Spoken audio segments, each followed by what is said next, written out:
Hey guys! Magandang gabi. Welcome back po dito sa Gandara sa YouTube channel. Andito na naman nga po ako ay nagbabalik ang nag-iisa ninyo nagmamagandang ka-Legit Traffic Guides upang maghatid ang latest update and fresh happenings patungkol po sa TVJ.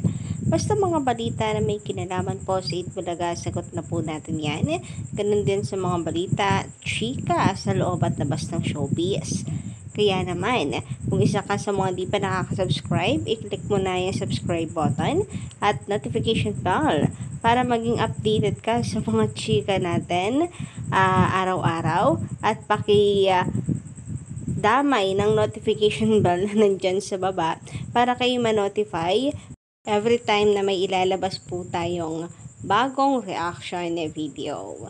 Para nga po sa gabing ito guys, sa mga nakikinig ngayon at nakatambay sa aking channel, ang atin pong pag-uusapan at bibigyan ng reaksyon ay patungkol po dito sa pagka-hype na naman ng mga tape defenders hinggil po dito sa ginanap po na trade launch ng TV5 na kung saan ay present nga po doon na si Pajak Princess, Miles Ocampo, ang Mulak family para po sa kanilang sitcom na The First Family.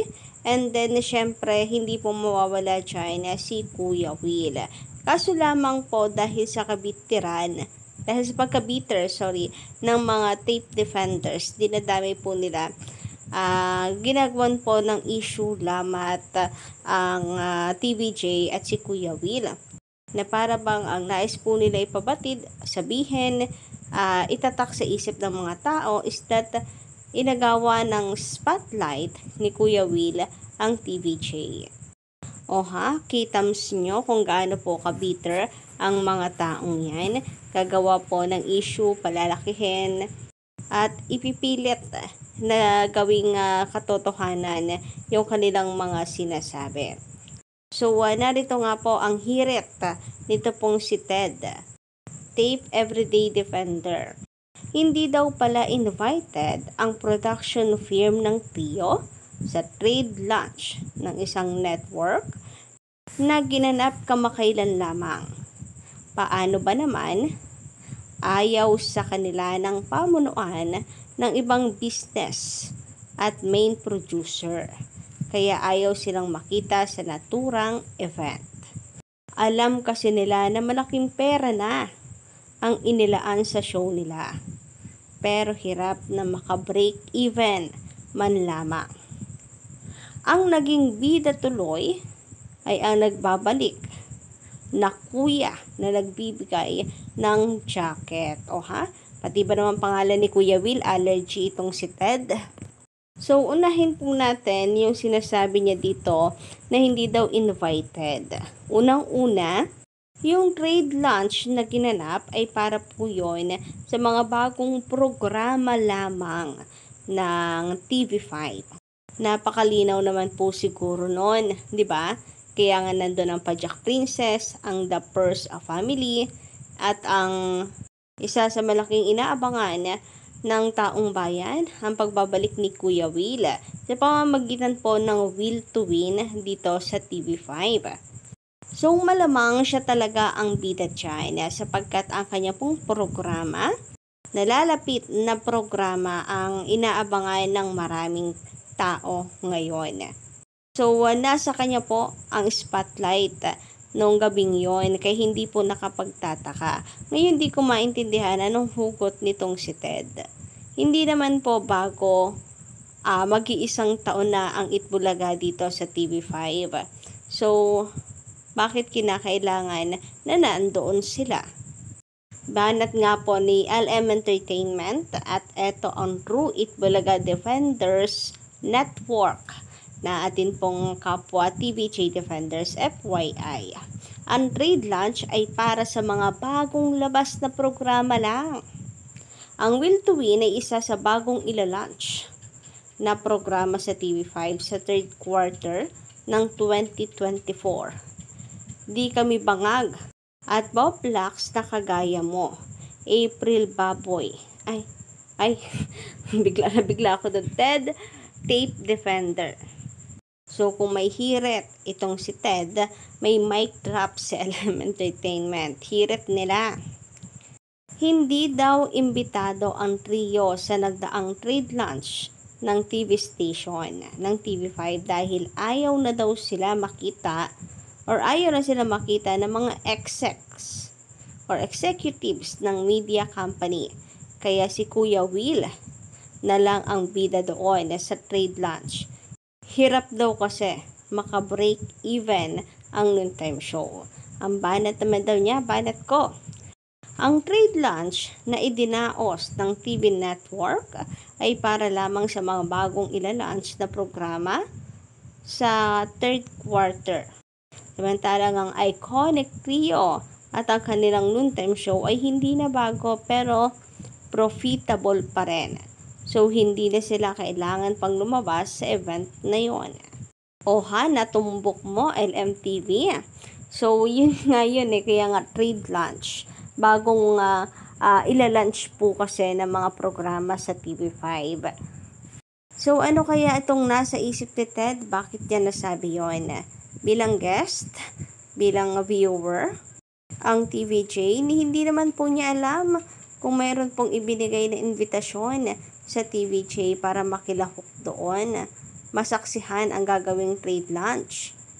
Pero maling-mali yung sinabi niya na si Kuya Will daw tuloy ang naging bida doon. Talaga namang si Kuya Will ang magiging bida doon kasi ito yung pinakabagong ilalunch ng TV5 na napakalaking proyekto, napakalaking ingay sa social media dahil nga sa muling magbabalik si Kuya Will dito sa TV5.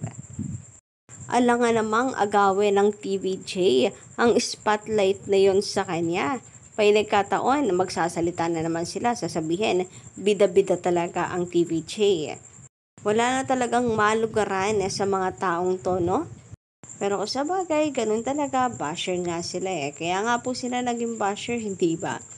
Anyway, sabi naman dito ni Nielsen Hernandez sa nagdaan po nating mga update, 1.6 lang yung showtime po ang tinutukoy niya dito. Kung mawawala sila sa GMA at GTV, mas mataas pa ang Itbulaga kasi nasa 3 palagi yung ratings po. Dapat talaga mawala na sila sa GMA kasi yung Showtime Fun, pinagyayabang na mataas ratings nila sa GMA at GTV lang naman sila mataas. Well, for me naman, hindi naman sa kumukontra, pero may karapatan naman po ang mga kapamilya fans na, na ipagyabang at ipagmalaki po yan. Ito na lang po kasi ang kaya po nilang iingay ngayon sa social media. Ikaw ba namang minsan na nakatikim ng panalo, hindi ka rin nga naman matuwa, ma-excite at magyabang, di ba? Pero yun nga, it's because nandun po sila sa GMA Network. Pero tama po kayo, kung sakaling wala po sila sa GMA, 1.6 lang po ang aabutin ng ratings ng It's Showtime. So, isa lamang po ang ibig sabihin nun. Without GMA, Itbulaga pa rin po ang pinakamalakas kaysa po dito sa Showtime. Kasi without GMA, ang Itbulaga po nasa 4, nasa 3%, 5% ang rating. Samantalang ang Showtime without GMA, without GTV, 1% ang kanilang ratings. 'Di ba? Parehas na malakas 'yan, ha?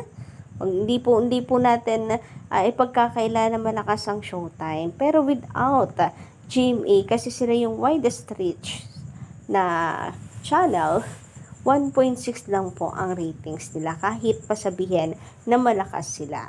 So, talo pa rin po sila ng Itbulaga na without help of GMA Network, pumapalo po ng 4 and 3% ang kanilang ratings. Samantala, sabi naman dito ni Be Anything But You, GMA Signal lang ang nagdala sa ratings ng Showtime. So, yun na nga, yung sinasabi natin dito. Yung EB, nung nasa GMA, doon sila napapanood at wala silang GTV at ibang channels, ay mataas na ang ratings ng EB. Oo nga, no? GMA only ang gamit ng Itbulaga before. Pero ang taas ng ratings nila. Maintain po nila yung 9%, 7%. Samantalang itong Showtime, kinakailangan po multi-channels bago po nila makamit ito pong ratings ng Itbulaga before. Sa one channel only. Kasi pag sa GMA lamang ang Showtime, nasa 5% lang ang kanilang rating. So palagay ninyo sino po ang panalo. So yun lang guys ang ating update sa gabi ito. Don't forget to click the subscribe button and notification bell for more updates.